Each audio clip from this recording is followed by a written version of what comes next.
Alors là, je vous présente une vidéo qu'on peut utiliser si vous souffrez d'épicondylite, tennis elbow ou d'épitrocléite, voire du canal carpien.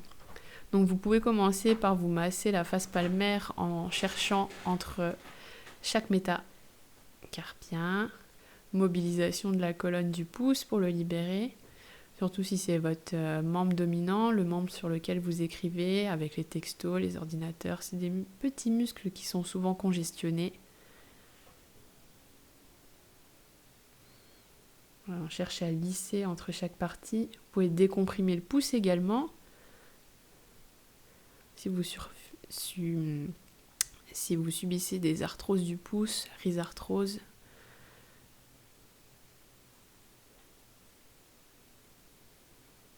Alors relâche les doigts.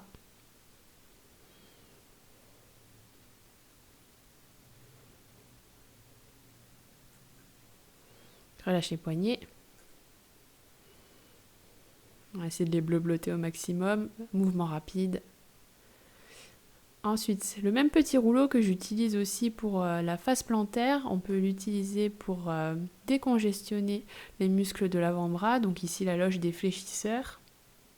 Vous imprimez avec le membre contralatéral une pression sur l'avant-bras. Il faut essayer de modifier la structure. Il faut penser que pour un muscle, il faut à peu près 80 kg de pression, donc appuyez fort dessus. C'est pas un mouvement qui est très très agréable, donc il faut vraiment appuyer dessus.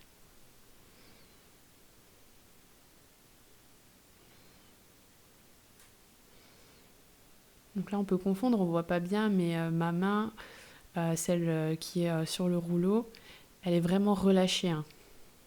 Plus vous relâchez les muscles, plus vous pourrez imprimer. Ensuite là on peut faire également les extenseurs.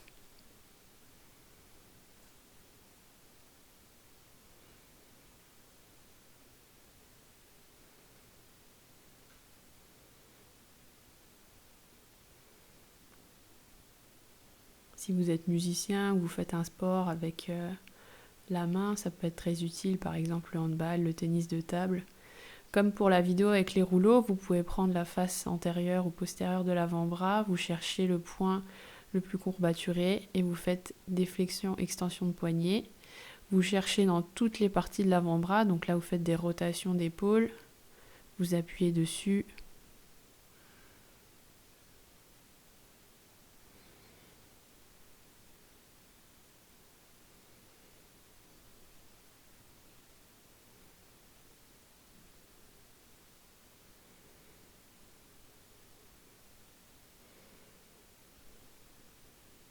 Ensuite là pour le canal carpien, bon, j'avais même fait tout l'avant-bras, donc vous mettez de l'huile dessus pour avoir une surface glissante. Donc voilà, vous pouvez vraiment labourer avec la tête des doigts. Vous prenez la face dorsale, vous appuyez fortement dessus. Donc là, ça peut être une méthode si vous n'avez pas de petit foam roller pour pétrir, modifier les structures.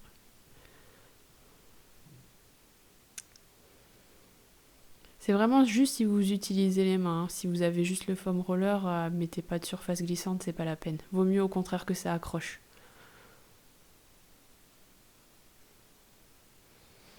Voilà, là au niveau du canal carpien, on peut faire un petit pompage. Vous appuyez à l'entrée du tunnel et vous réalisez des petites flexions-extensions. Si vous sentez des fourmillements dans la main, ça peut aider. Avec une petite ventouse là que vous pouvez acheter, vous faites un petit vide d'air. Donc là, ça va permettre d'aspirer, de décoller les parties cutanées par rapport aux muscles et de faire glisser le long de l'avant-bras. Ou soit par exemple, si vous avez un souci au niveau du canal carpien, là vous mettez la ventouse que à l'aplomb du canal carpien et vous pouvez laisser poser une quinzaine de minutes.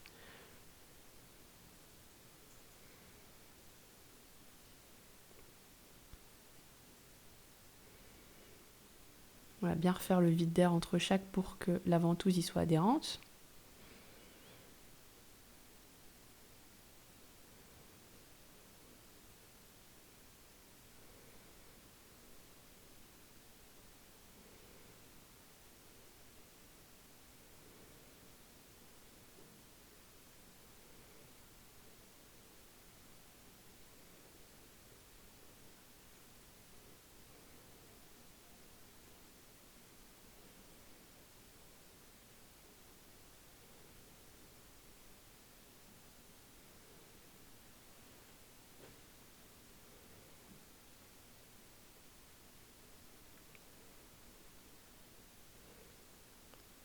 Ensuite, on va commencer la mise en tension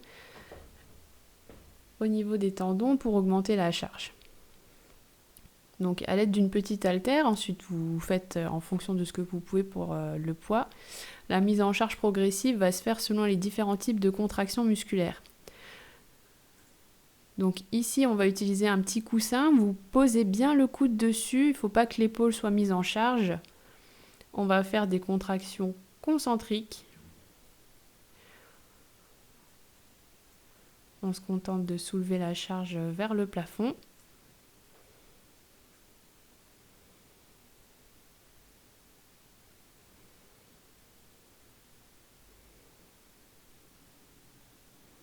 Donc là, ici, on fait pour les extenseurs de poignet, ça peut être pour les épicondyliens. Vous changez la position du poignet ou de la paume de main selon le groupe musculaire que vous voulez travailler, évidemment.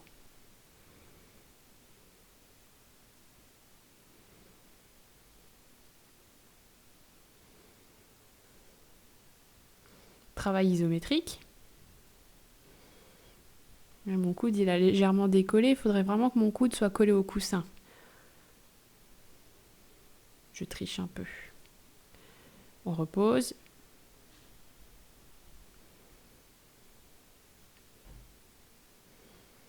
Il faut que la contraction dure au moins 6 secondes.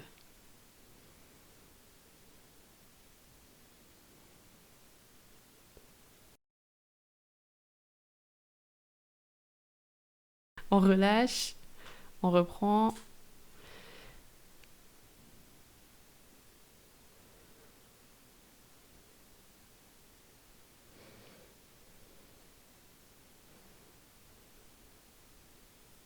Ensuite, pour relâcher, vous pouvez utiliser l'autre main pour redescendre.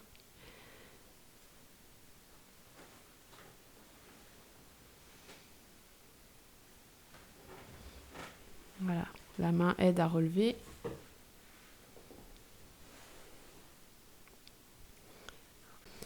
Donc maintenant, on va faire une contraction excentrique, donc vous aidez à relever. Et on redescend en freinant. On lève.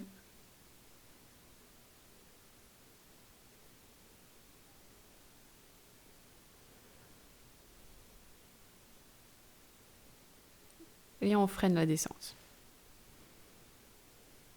On lève. On freine.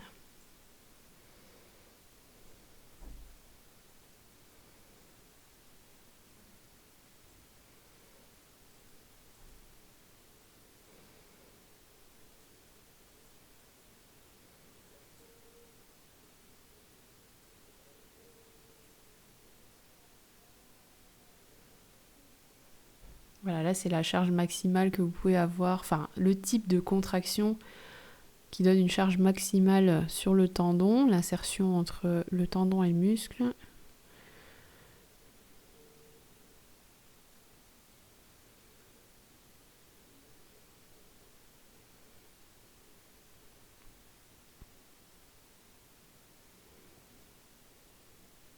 Ensuite, alors avec l'aide d'un bâton, vous pouvez également les bosser. Vous gardez le coude au corps et vous faites monter, bon si vous n'avez pas de bâton, vous prenez un manche à balai, vers le haut et vers le bas en faisant glisser les doigts.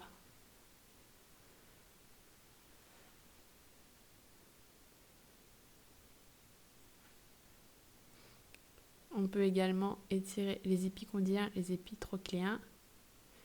Donc vous passez le bâton derrière le dos. Et vous rétroversez pour majorer l'étirement. On maintient la position.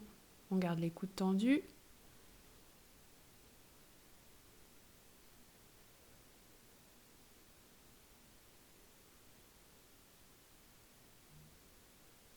On voit que ça m'étire déjà. Donc je remonte. On passe en avant. On tend les coudes. Et on rétroverse.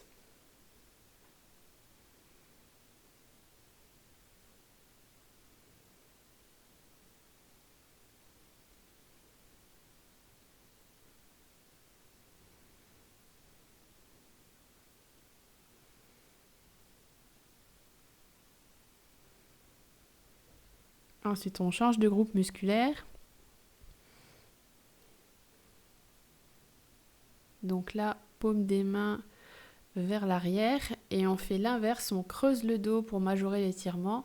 Sinon, je crois que je le fais ensuite. Vous pouvez partir de la position première, celle où on avait le bâton derrière le dos. Ah bah voilà, j'ai fait. Hop, paume des mains vers l'avant. On retourne le bâton et hop, voilà. Paume des mains vers le ciel, vers l'avant. On antéverse. On creuse le dos, poitrine vers l'avant. Et on maintient l'étirement.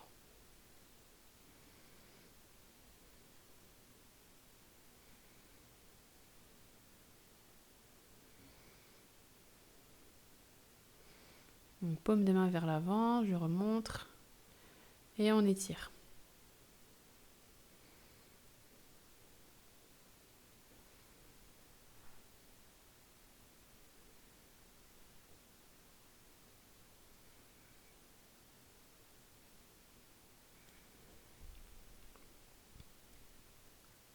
Ensuite, pour étirer au niveau de l'épaule, donc la paume de main vers le plafond, on passe le bâton sous le coude et on majore la rotation de l'épaule.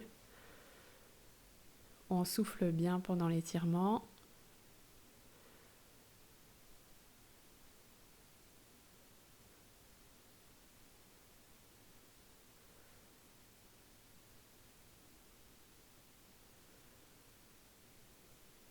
Essayez de relâcher le haut du corps, les cervicales.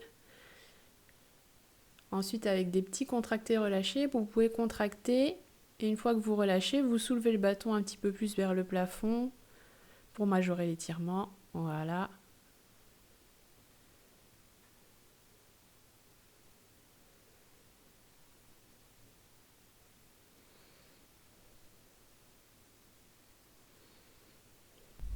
Alors là, ici, on va passer à un étirement des trapèzes. On abaisse l'épaule vers le bas. À l'aide de la main opposée, on la passe au-dessus de la tête et on incline du côté contralatéral. Voilà, on fait des petites tractions. On souffle bien pendant l'étirement.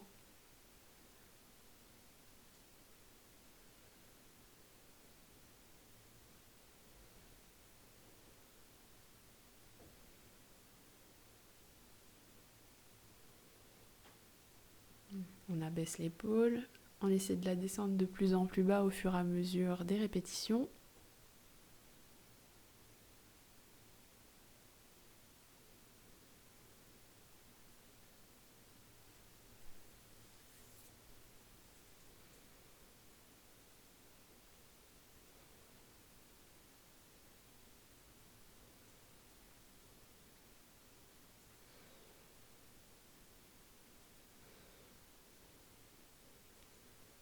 Ensuite, ouverture des trous de conjugaison, on va faire des rétractions.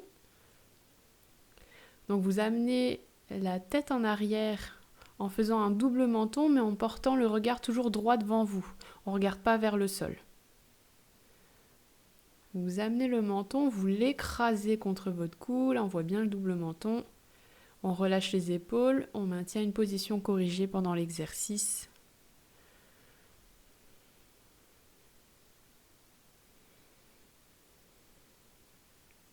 Extension de la nuque.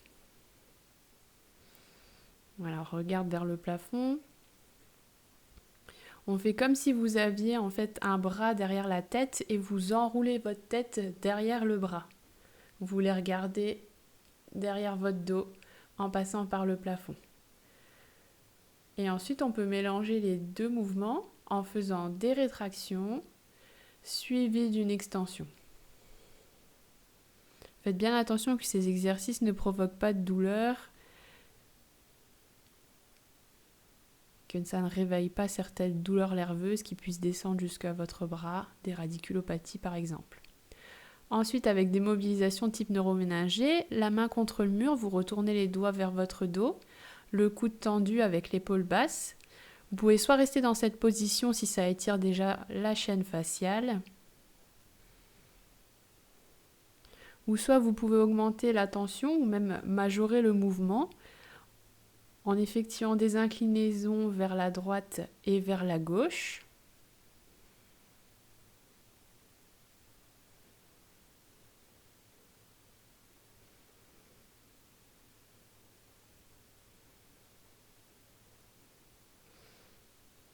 Ou soit vous pouvez vraiment chercher plus loin en tournant le tronc.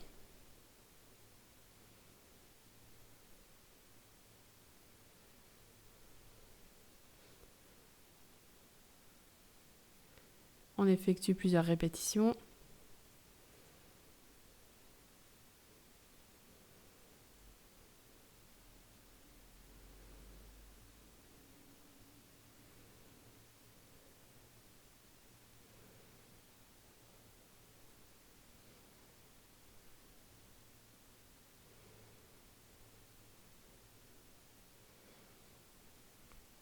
Ensuite, vous pouvez mettre du coup le dos de la main contre le mur pour étirer les extenseurs.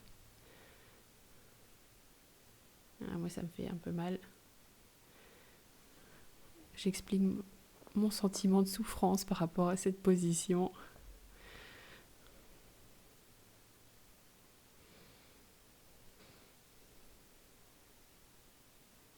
Et voilà pour cette vidéo.